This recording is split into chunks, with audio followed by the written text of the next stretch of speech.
Hello, Patriots. It's your old pal Paranoid Pete again with another update on information that could save your sorry tails. Today's topic is on the ways the communist Chinese are using pterosaur inspired technology against us. Before we get started on that, I need to give you D-bags some background information. Like, what the heck is a daggone pterosaur? As always, we will be taking questions from our viewers from Twitter, Facebook, and call-ins. It might surprise you jackholes, but old Pete ain't no expert scientist. So today, we have a special guest named Dr. Kit Anderson, who is super hot. So be nice and enjoy. Now, before we get to the good stuff, I need to get you ladies caught up on pterosaurs. Some of you pinheads might confuse pterosaurs with dinosaurs, but they aren't the same thing. Pterosaurs were flying reptiles that ruled the skies, while dinosaurs ruled the earth. Today, I decided, instead of speaking out of my not-so-flattering side, I would bring in an expert. So without further waiting, here is Dr. Kit Anderson, pterosaur expert and swimsuit model. Kit? Thank you for inviting me, Pete. I'm happy to be here. So every week we take a question from our Twitter audience. This week, Chad Blair asked, Pete, what's one of the most famous pterosaurs? Kit? Well, among the best known of the larger pterosaurs is Pteranodon, and we have hundreds of specimens of those. Okay. Well, are they still alive? What if I want to go hunt them? No, they're extinct, and they lived during the late Cretaceous period, about 75 to 85 million years ago. Wow, 75 to 85 million years ago. Well, where did they live, Kit? Well, almost all of the known remains of Pteranodon have come from the Smoky Hill Chalk of West Kansas. And the Smoky Hill Chalk was deposited near the center of the western interior sea, and also during the late Cretaceous period, 82 to 87 million years ago. Well, Kit, what did those pteranodon look like? Pteranodons were about 6 feet long. They had a wingspan of about 25 to 33 feet. They weighed about 35 pounds. They had hollow bones and they were lightly built. They had almost no tail. They had small bodies. And they might have had fur. And some of them had a really long, lightweight, bony crest on their head. And this might have been a sexual characteristic used to attract a mate.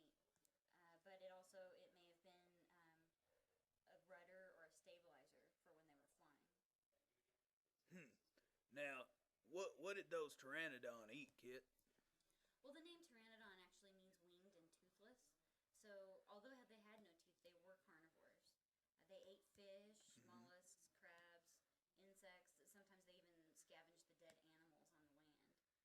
But mostly, it looks like that they hunted like modern-day pelicans, scooping the fish up out of the water and swallowing them whole. So you're telling me that next time I go visit my cousin Bubba out in Kansas, I might run across one of these here pteranodon in case some are left around after living over 75 million years ago. And if I want to bait them, that I would have to use something like fish? Yeah, fish would work. That's perfect. So Kit, now that I've got you here, let's talk a little bit about that modeling career of yours. Phone call. How about we go ahead and take this phone call? All right, I guess. Hello, caller. Hello, What's your name? Jacqueline, Where are you from, Jacqueline? Amarillo, Texas. Do you got a question for Dr. Anderson? Yes, I do. Go ahead. What's your question? Kit, were all pterosauruses pretty good flyers? Hi, Jacqueline. Thanks for calling. As a matter of fact, one species is the Dimorphodon, and he wasn't particularly adept at flying. His body mass was a little heavier, and the wingspan that he had was only 4 to 8 feet long. And he also had an extra toe, which my friends here at pterosaur.net, they suggest that was... What would that be used for, Dr. Kit? That would be used for climbing. And so they were more climbers than flyers. Okay, and what them suckers eat? Well, their fossils were found in Europe and North America, and the habitat it was a seashore, riversides, and even the woodlands. And so mostly they ate fish and insects and sometimes small land animals. Oh, okay. Well, that's all I have. Well, thanks for calling, Jacqueline. Thank you. You have a blessed day. You too. Thank you, Jackie from Amarillo, Texas. Now, now we're going to take a question from one of our audience members. Whoever the audience member is in row 10, CA, can you please stand up, sir? What's your name? That's me. I'm George. Well, George, do you have a question for Dr. Anderson here? Well, these were big pterosaurs. Were there any little ones? Hi, George. How are you today? Good. Good. Well, actually, I was reading an article in Weekly Reader News, and the article was titled Small Wonder, and it was about a pterosaur fossil that was recently discovered in China. It's called Nemicolopterus. Its wingspan was only 10 inches, and paleontologists are saying it's the smallest toothless pterosaur ever found. Wow, that's cool. Where did it live? As opposed to most pterosaurs, Nemicolopterus is one of the very few that lived in the continental interior. They lived in the tree canopies of wooded areas. And because they were so tiny, they were able to evade predators by hiding in the trees, and they were also able to move fast enough to catch the insects that it ate. And something interesting about these little guys is that the scientist who actually found the fossil, his name is Jiaolin Wang, and he says that members of this group evolved into the largest flying animals that ever lived, like the Quetzalcoatlus. Wow, Jiaolin Wang. That's an interesting name. So, Dr. Anderson, what's next? You went,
Phone call.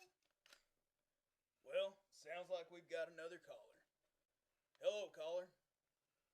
How are you? Hi, caller. What's your name and where are you from? Johnny Walker from Abernathy, Texas. Johnny Walker from Abernathy, Texas. Johnny, what's your question? How big is Dorognothus? The huh? The Dorognothus. The door egg. Dr. Anderson. Dorognothus? Hi, Joni. It's nice talking to you. Well, the Dorognothus had about a 5-foot wingspan, but the older individuals may have been slightly larger. The skulls, which are long and pointy, they measured up to about half a foot long. They had a short neck and a long tail, and interestingly, this one did not have a crest. So where in the world did this Dorognothus live? To name a few places in Europe: Germany, Bavaria, France, the United Kingdom. And I've also heard this Dorognothus has sharp teeth and lots of them. Are they carnivores? Well, according to prehistoricwildlife.com. The teeth of the Dorognathus have quite a special arrangement, with the front teeth of the lower jaw not just pointing forward but outward. The other teeth in the lower jaw just pointed upward, with both sets of teeth getting smaller the further back they go. When closed, the teeth intermesh, making for an effective prey trap.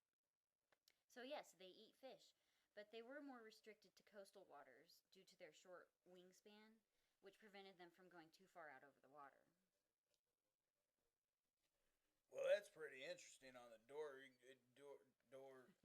Dr. Anderson. Dorognathus. Dorognathus.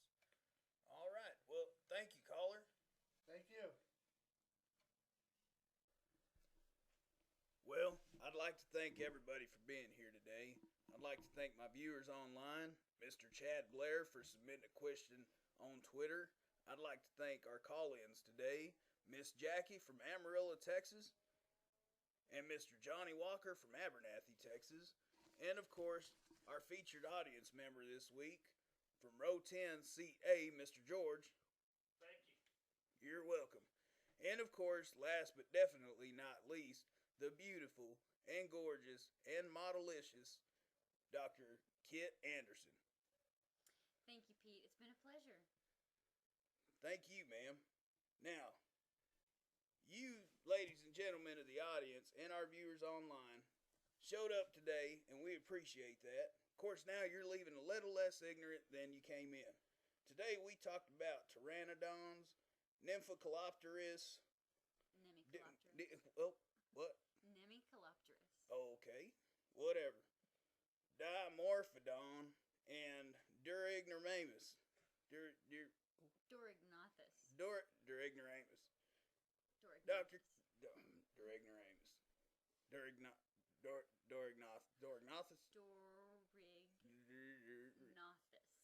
Yeah, what Good. she said. Yeah. Well, again, thank you, Dr. Anderson.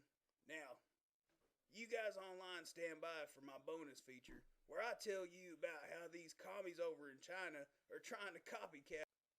So now that you ladies have enough information about pterosaurs to make your little brains melt, let me tell you how these creatures have been the inspiration for modern technology.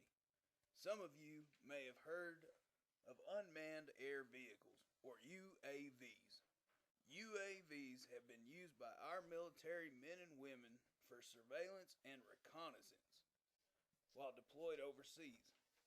UAVs, such as the Dragon Eye, can be used and deployed by a team of 2 people. The Dragon Eye is attached to a bungee and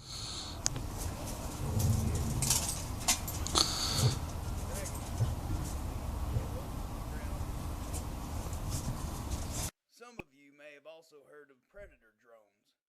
These Predator drones have been used to decimate our enemies by launching powerful bombs, all while being operated miles and miles away. New UAVs are being created